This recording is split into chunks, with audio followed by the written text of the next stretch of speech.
Dios les bendiga nuevamente, mis amados y apreciados hermanos, personas que nos ven a través de esta plataforma de Evento Global. Estamos agradecidos con el Señor por un día más de vida. Bendecimos su familia, sus hogares, sus finanzas y primeramente bendecimos ese favor, esa gracia de Dios que fue derramada en Cristo Jesús para salvación. Así que es una bendición poder ser salvos por la gracia del Señor, ese sacrificio que Dios nos dio a través de su Hijo amado para que pudiéramos ser redimidos de la condenación del pecado y de la muerte. Hoy tenemos la gracia y la dicha de ser hechos hijos de Dios en Cristo Jesús. Hoy quiero compartirles otro mensaje más acerca de esta serie de mensajes que hemos estado dando, que son de mucha bendición para nuestras vidas y espero que también lo sea para la suya. Hemos estado tocando temas importantes que hoy en este tiempo no se tocan porque tocan la sensibilidad de la iglesia o de aquellos que no están viviendo conforme a la doctrina bíblica fundamentado en el gobierno apostólico y profético.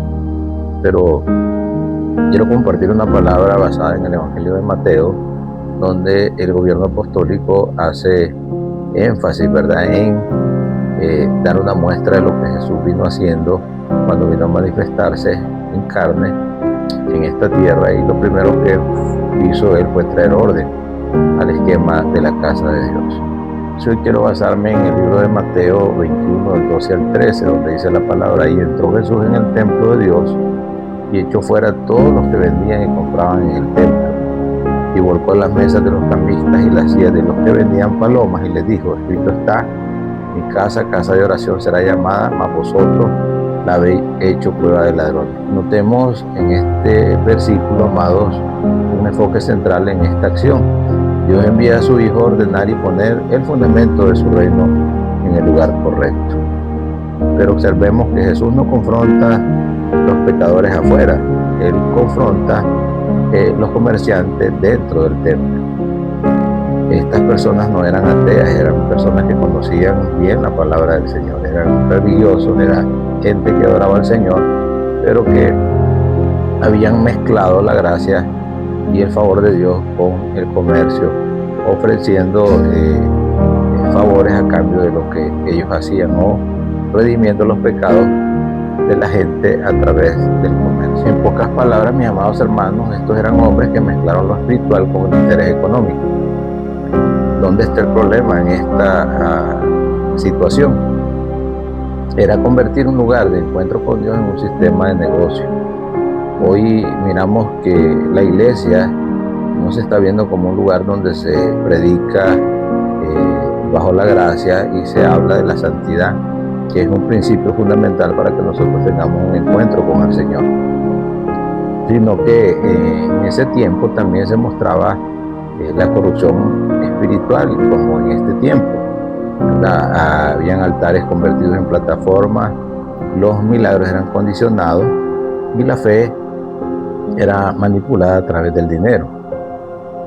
Y entendemos que nuestro Dios, Él es santo y demanda santidad, como dice su palabra, que sin santidad nadie verá al Señor. Esto es, no podrá tener un encuentro cercano con el Señor para ser atendido. Entonces, observemos un ejemplo claro acerca de la codicia y la manipulación, también reflejado en la palabra del Señor. En la historia se registran muchos casos, pero quiero hacer énfasis en un caso en particular. Quiero hablar de la historia que nos relata el caso de Naamán y Eliseo, cuando la gracia no tiene precio. Naamán llegó con recursos para buscar el milagro y el favor del Señor, pero notemos que Dios no está vendiendo santidad ni sanidad. La actitud de humildad y humillación y arrepentimiento mueven el corazón de Dios, ¿verdad?, para moverse a favor de los que le buscan, y no que el hombre tenga para ofrecer como muestra de su favor. Creo que cuando nosotros creemos que lo que hacemos o lo que proveemos para la obra del Señor va a comprar su favor para ser aceptos, estamos trabajando del lado equivocado. Entendemos que somos salvos por gracia y lo que nosotros damos o le ofrecemos al Señor es producto de lo que Él ha hecho por nosotros. Dice la palabra que Él nos amó a nosotros antes que nosotros a Él. La palabra del Señor relata en el libro de Reyes Segunda de Reyes capítulo 5 en adelante la historia de este general sirio que vino buscando a petición del rey la ayuda del profeta de Dios Eliseo, pero también vino cargado con plata, con vestidos y con todas aquellas cosas que a veces nosotros creemos que podemos buscar el beneficio de Dios a través de lo que nosotros podemos dar o hacer.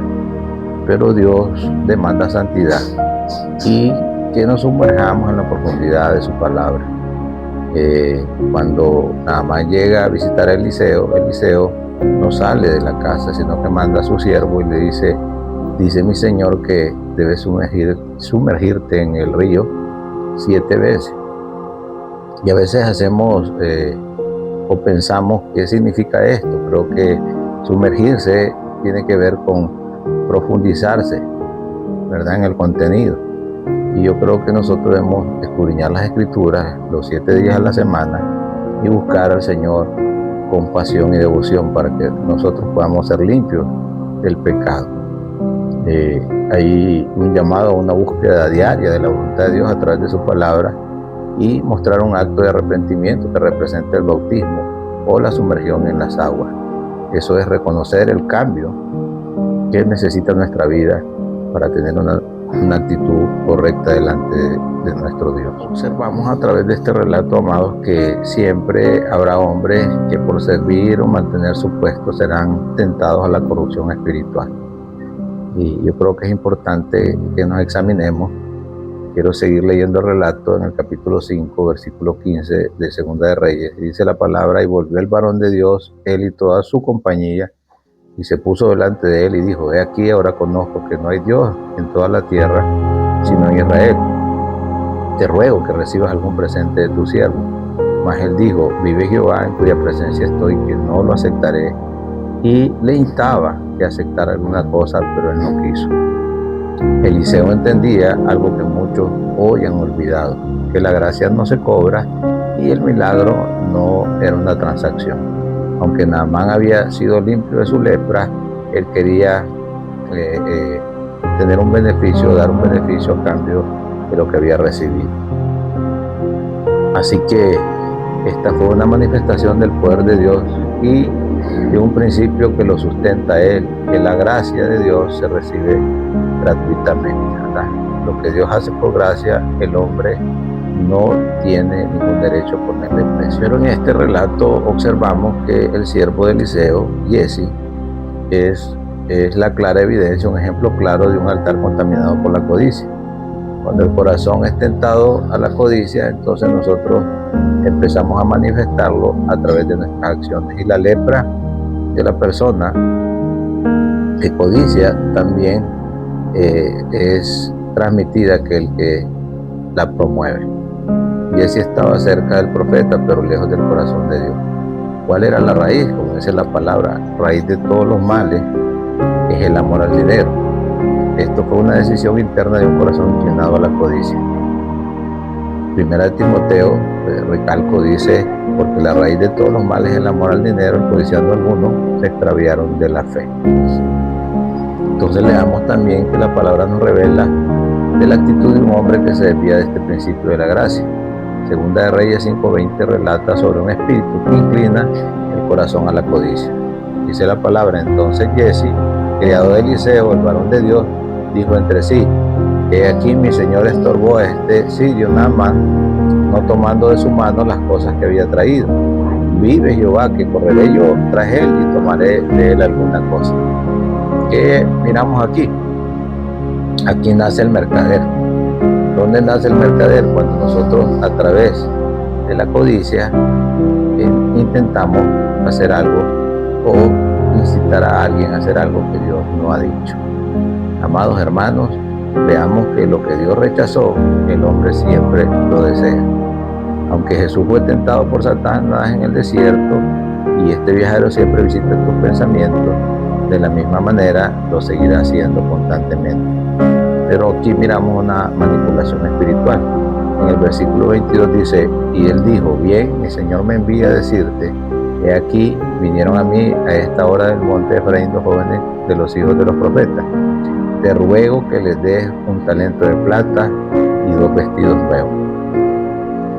Recordemos, amados, que usar el nombre de Dios en vano es pecado. Y en el corazón, ¿verdad?, se provee de mentira. No digas, el Señor dice, cuando tu intención es conseguir algo para ti usando tu nombre. Hay que tener mucho cuidado en lo que nosotros estamos haciendo, ¿verdad? Tal vez usando la palabra de Dios en vano para conseguir un beneficio. Esta es una actitud de corrupción, y aquí vemos a un siervo, Jesse, usando el nombre de su Señor como autoridad para obtener una ganancia.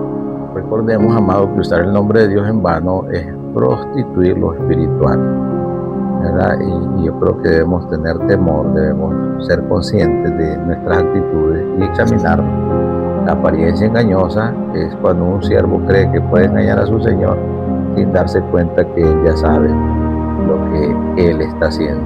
En el versículo 25 dice la palabra: y él entró y se puso delante de su Señor. Y Eliseo le dijo: ¿de dónde viene, Jesse? Y él dijo: tu siervo no ha ido a ninguna parte. Siguió validando su posición. Así que muchos actúan como que no pasa nada, estando conscientes de lo que hacen o están haciendo, de su corrupción. Se olvidan que, como Jesse, ya estaba corrompido. ¿Cuáles son las consecuencias de este tipo de acciones de parte de muchos líderes? Que, como Jesse, quiero decirles que los que practican la avaricia y venden lo que por gracia han recibido, su pecado se apodera de ellos, y esa será la lepra que los contaminará. Segunda de Reyes, siempre en el 5:26-27, dice: entonces él le dijo: ¿no estaba también ahí mi corazón cuando el hombre volvió de su carro a recibirte? Es tiempo de tomar plata, de tomar vestidos, olivares, viñas, ovejas, bueyes, siervos y siervas. Por tanto, la lepra de Naamán se te pegará a ti y a tu descendencia para siempre. Y salió delante de él leproso, blanco como la nieve. Esta es una declaración fuerte, amados. Lo que el profeta quiso tomar de Naamán terminó siendo su propia ruina y su propio pecado. Y no solo a él, esto se contaminó generacionalmente. Así que hoy el Espíritu Santo está confrontando a aquellos que están usando las plataformas o el altar de Dios como una fuente de ganancia. Y eso es muy peligroso. No llevar al pueblo a ser confrontado por el pecado, por el arrepentimiento y por la búsqueda del Señor para encontrar la santidad y encontrarse con Él, y manipular a las masas para decirles que a través de lo que ellos den o sirvan van a encontrar el favor de Dios. Es un pecado grave. Hay hoy altares contaminados por la codicia, una lepra que se manifiesta en las actitudes de muchos corazones motivados por el interés. Ministerios que están negociando los santos, ¿verdad?, a cambio de dinero. Mateo 10:8 dice el Señor que Él ha enviado a sanar enfermos, a limpiar leprosos, a resucitar muertos, a echar fuera demonios, porque de gracia recibimos y de gracia debemos dar. Hoy podemos decir que tenemos 2 caminos: el camino de Eliseo, que honró a Dios bajo la gracia, y el camino de Jesse, que negoció los santos a cambio de dinero. La pregunta no es teológica, es espiritual. ¿Qué estamos haciendo nosotros con lo que Dios nos dio? ¿Lo estamos negociando o lo estamos regalando? Quedamos con esa inquietud, amados. Que Dios te bendiga, y analiza y piensa cómo estás actuando delante de Dios, porque lo contrario será que todo lo que tú estés haciendo a cambio de lo que Dios te ha regalado va a ser tu perdición. Bendiciones.